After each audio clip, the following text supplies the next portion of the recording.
playing cartoon pirate games with animated dancing cats on his head. As he's spamming to start. Nice. Oh, that's awesome, dude. I mean, I'm going to be real with people. It's a rough time to start streaming now. But I'm never going to turn around and say don't do it because it was the best decision I ever made. There's more disaster stories than there is success stories. But it was the best decision I ever made, personally. So I can't really say, don't do it! Oh, no, dude. It's just, you never know. You can never tell. And what's a bad time for everyone else might be a good time for you. Because especially gaming content right now is at its lowest level. Like if you wanted to get into being a personality streamer, just chatting and IRL and all that, just chatting's where it's at right now. Gaming content's taken a massive hit. The global economy's on its ass. People don't have time to spend, don't have money to spend on Twitch, let alone time to spend on Twitch. Going back to that though, people who started Twitch during COVID blew up, like big time.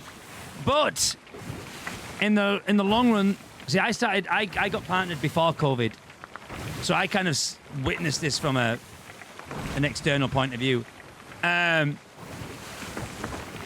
All those people that blew up and they put all their eggs into like content creation, and they were like, "Screw this, I'm leaving my job." With a boom, inevitably comes the crash. And all them COVID streamer babies, all those kids, all the people that got into streaming through COVID, a lot of them have just fallen off now. Because they kind of, I don't know, it's no one's fault, but like anyone would, you just expect that to carry on, right? So, you know, I say now is probably the lowest point that I've witnessed on Twitch in my time on Twitch. And the hardest time to get going, but if you can get going now, then you know that you should, you know, that should set you up for future, the long run. If you can get yourself established and working on Twitch in this environment, you're gonna do well in the long run. I just did nothing. Most people got into Twitch then, and honestly, it's hard because like we're kind of just getting out of the aftermath of that, and the aftermath is we've got a lot of self-entitled little bags in content creation that blew up during COVID and just think that should be the norm. They think they should just, you know, be able to go live. Because during COVID, you could just go live and grind. Like, that's the worst thing you can do nowadays because you just burn yourself out. But all these self-entitled little douche canoes are now, like, kicking off. Being like, people should invest in me. People should this. I should be getting this. I want this. And it's like, bro, welcome to the real world. Like, but a lot of them have now fallen off. A lot of them have now kind of disappeared. And we're coming out on the other side of it all now, I feel like, anyway. I genuinely feel like we're coming out on the other side of it now. A lot of those little douchebags are kind of disappearing. I know a lot of that, yeah, they're kind of fading off. And they're panicking. They're doing stupid things on socials. They're like, you know, they're trying to be extreme on Twitch or whatever to try and get that attention back. And, you know, this meta content. But yeah, if you can get started now and get traction, then you're doing bloody well, and you should be a lot safer in the long run. Just, I don't understand it. Like if you're in a, I mean, don't get me wrong. Unless your personality is to be a douchebag, if your persona in content creation is to be a douchebag, then you know you lean into it. Do you know what I mean? Because people do. It's an entertainment piece.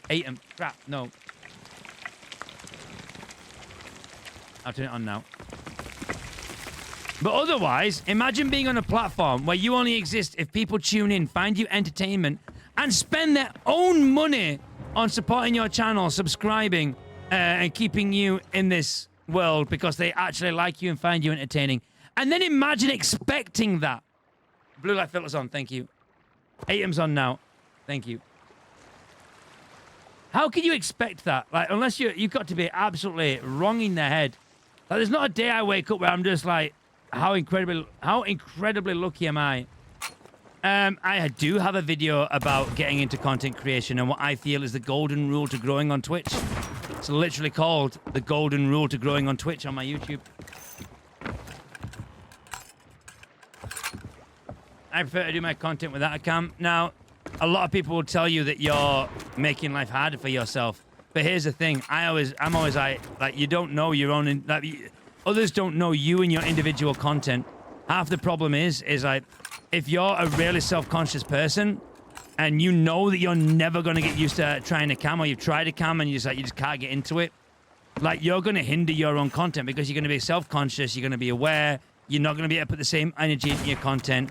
Me, I don't give a like cameras there or not. Like, I don't care. But if it's gonna hinder your content by having a camera on, then don't have a camera on. But people will tell you that you're making a mistake. Just ignore them. It helps it allow me to be honest with them, like it's about the yes, exactly. I mean, I say that to everybody. Anyone that wants to like succeed on Twitch or anywhere and stuff, you have to play the long game. This is why UK governments never freaking work, because they only focus on the 4 years in which they're in term, and their focus is winning the next election.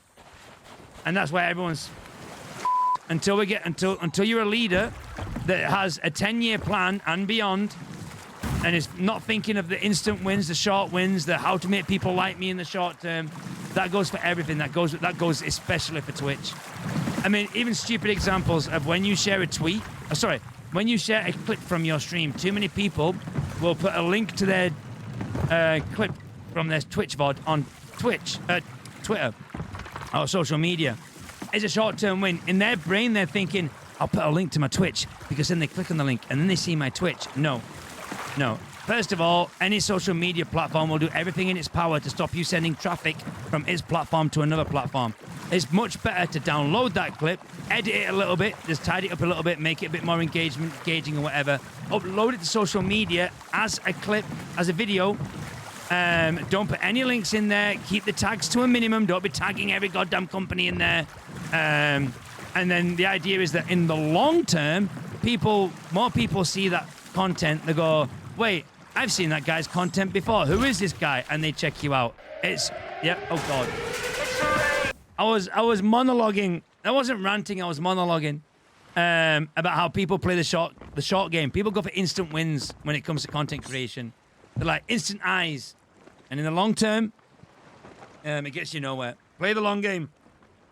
You want to become a recognizable brand, I guess. You want people to see your clips and know who you are, or go, I've seen that somewhere before. I know this person. Think about all the content creators that you've discovered that were like absolutely popping off. It's never because of spamming freaking Twitch clips and live posts everywhere. It's because you've seen their clips on social media. You're scrolling through Facebook and you keep seeing Viva La Dirt League non-stop. And then you're like, who the are these guys? And then you go check out Viva La Dirt League and go, oh my God, they're amazing. And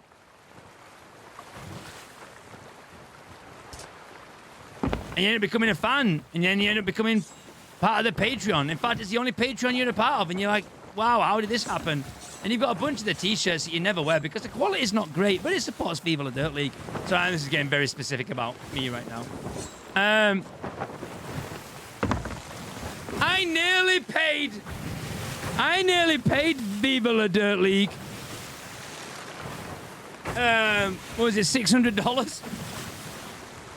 I nearly bought a $600 GoFundMe for Viva La Dirt League just to get Ellie to stare blankly into a camera and go, it's a beard. Beard. It's a beard. Oh my God, it's a beard. Beard. If you've ever seen the sketch where it's like, boy, it's a boy. I was like, I can't justify spending that money. I was going to use it as an alert on Twitch. It's a beard. Did you ever? Yes. I never really shared Twitch clips or anything like that. Only because you got to bear in mind, my job before Twitch was my last job was a marketing coach, where I used to teach some of the world's biggest CEOs how to network online, but that was more focused on LinkedIn and how to build networks. And before that, I was a marketing coordinator for Europe's largest restaurant group. And then before that, I was like, well, anyway, so I always knew how kind of social media platforms were working anyway. I always knew that like try to send traffic off a social media platform will never ever work, ever. They don't want you to do that, so it kind of screws you in any kind. You'll notice now. Yesterday I put my Twitch link out on Discord, Twitter. Scroll back through my Twitter and try and find the last time I did that. Doesn't happen. I never put my Twitch link on social medias. The only reason I did it yesterday is because I knew we had 2 days of me streaming loads for drops. And I'll probably delete today's and yesterday's tweet. But yeah, the idea is that you want to create a bit of a personality on social media, on the social media platform. Upload clips if you want, but like I say, keep them engaging, keep them short, keep them to the point and everything. To the point where people see enough of them and then they're like, hang on, I keep seeing this person. Who are they? And eventually they trickle across other platforms. Long game. Always play the long game. In everything that you do, play the long game. If you're sat with a decision of, I can get an instant gratification or I can go for the long term, go for the long term.